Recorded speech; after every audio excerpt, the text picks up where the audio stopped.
before and after guys. Nakailan sako ito? 10 sako. Itong lahat ng green. Yan lahat yung hukay namin. Binawasan namin ganyan kataas yun. Ngayon medyo patag na siya. Yan, doon na lang yung aayusin namin. Konti na lang. Tapos lalagyan muna namin ng graba para di maputik kapag umulan. Ayan siya. Alright.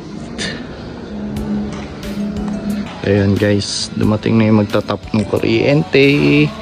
Dahil di pa kami nakakabitan ng metro, 2 months pa raw yung processing nun. Ayan, so tatry natin ilatag itong pinabili nila 60 meters na wire papunta doon sa dulo.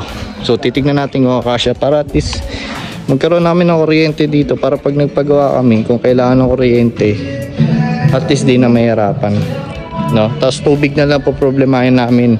Ang nakakatawa dito, nakabit yung metro namin ng tubig doon sa kabilang bahay.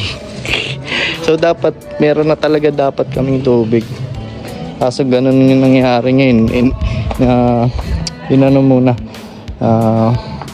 itinawag muna dun sa Happy Well para maayos yung sa tubig namin. Ayan, so update ko kayo ulit guys. Alright, ayan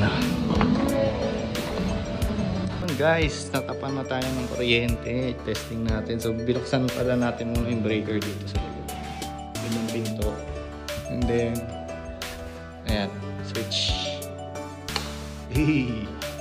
Alright, pero hindi pa namin na-test lahat Ayan, pati saksakan open na rin yan. Nice. Alright, meron na kaming kuryente. May kuryente na. Very nice.